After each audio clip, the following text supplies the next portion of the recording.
在杨紫东风的助力下，26岁的梁静娴以女配角的身份再次被大家熟知。敞开的门已久坐不动。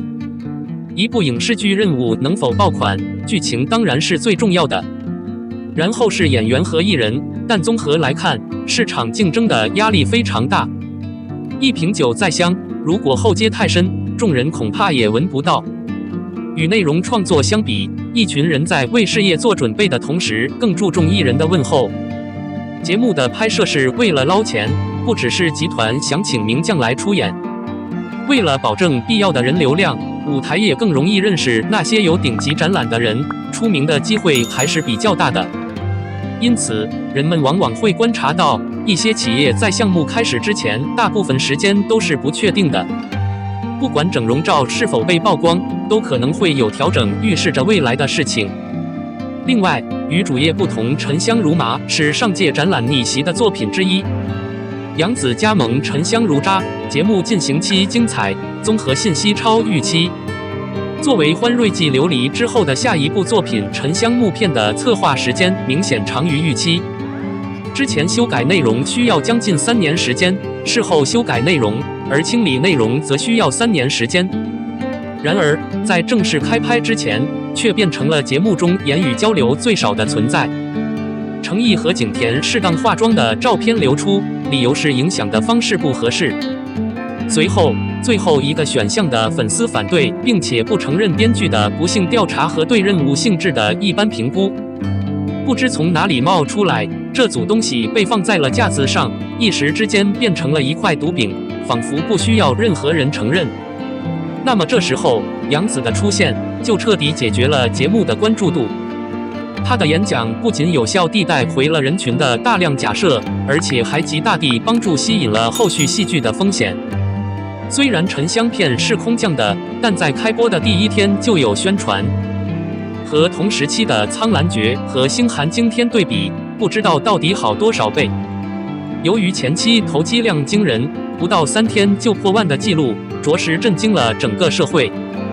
在杨紫的帮助下，除了节目名声大噪之外，节目中的艺人同样在不同的活动中得到了独特的考虑。其中，曾经是个人导师杨紫姐姐的梁静娴就是其中之一。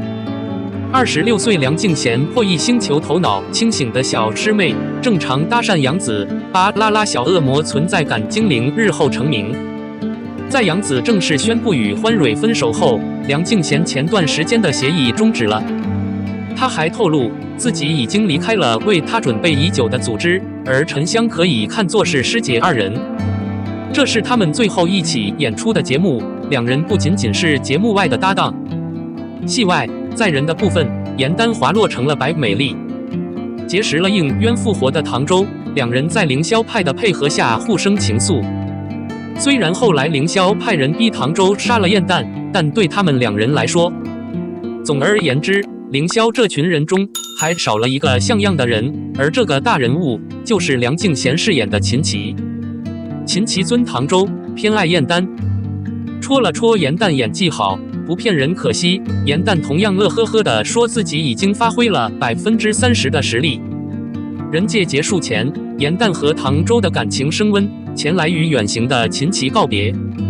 燕丹以为他们是晚点就答应了，秦琪却咧嘴一笑表示，那到时候就该大吃大喝了。这场分手虽然没有告别，但也可以看作是对伴侣的一个美好的结束。三者的IP，26岁的梁静娴真是一位年轻的明星。她参演的代表作《巴啦小妖精》风靡全国，有她的身影，尽管她扮演的是一个存在感普遍较低的堕落者。然而，《巴啦小妖精》的结局让她开始了对演艺的探索，哪怕是在无数年后，不断的在配职的圈子里，却和秦琪一样，只要遇到适合自己的工作。此外，如果你用心表演，你肯定会想要脱颖而出，以引起注意。这扇大门迟到了14年，但对于梁静娴来说，她的演艺之路其实还有很长的路要走。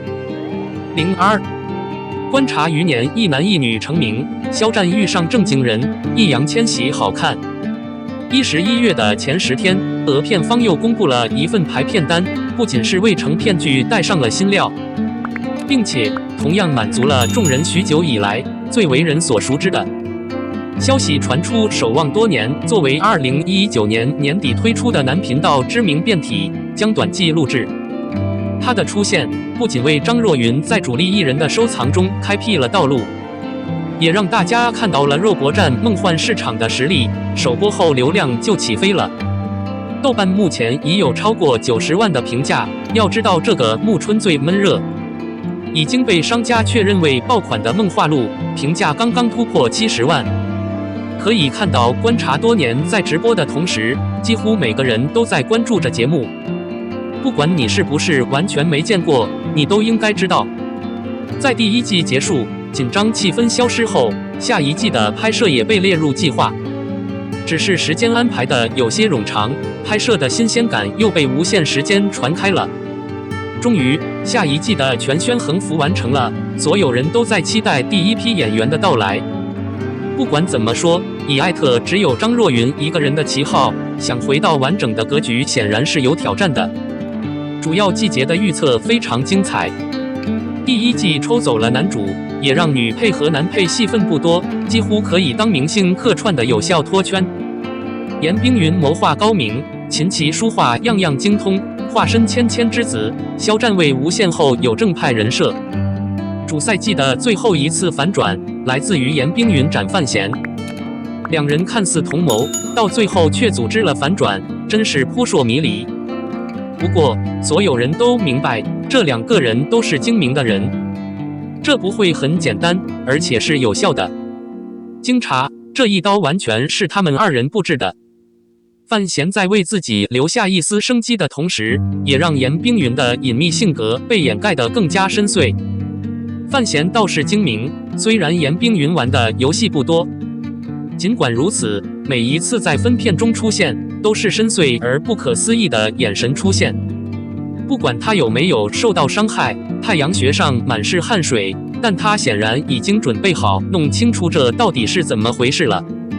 在第1本书中，他的布置能力并不比范闲低，何况他一身白衣，一副清秀的贵人模样，他同样可以被称为老男神。继对位无限做股权之后，肖战又得到了严冰云。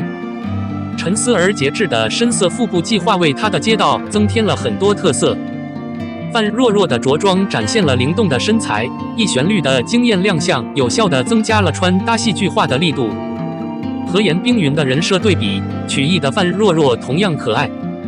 她不仅有着京都第1女强人的名声，而且还有着异常可爱的气质。可以选择展示更年轻的姐弟式现金粉，尽显严姐气质。在清霜姐弟面前，她同样可以变身一个不懂事的萌妹子，知识而不俗，看似木讷，实则精明。如此正派的人物配置，再加上一旋律的气质，让整个人都清醒了过来。下了手足之后，图一缓步跑了过来，袖子也跟着动了动，笑容极其温暖，锁骨清晰可见，就如柳微薄的小腹一样清晰。小队给了范若若一个直白却很有计划的眼神，自由的头发使她的胸部区域看起来不笨重且真正令人愉悦，承托衬托出她柔滑的身段，衣衫轻盈纤细，随风飘摇，更显得她是个弃儿。Melody 经历了一个像样的化妆品工匠，让她出现在舞台上令人震惊，但也因为她是自学成才的干部，她可以承受基本造型的成本。范若若接班后，她在综艺节目市场的名气大增。这个收获的时间，最近和白敬亭一起完成了《长风过境》，里面的穿搭和品种很多，婚纱看起来很有钱，继续保持美丽的外观。这次同样拿到天人计划，出演角色的刘玉如破土动工，自由自在，把自己的另一半约束得井井有条，名副其实的她，同样是成熟的精致果敢女性。不得不说，按照这样的思路来看，观察不止是一个非常幸运的团队。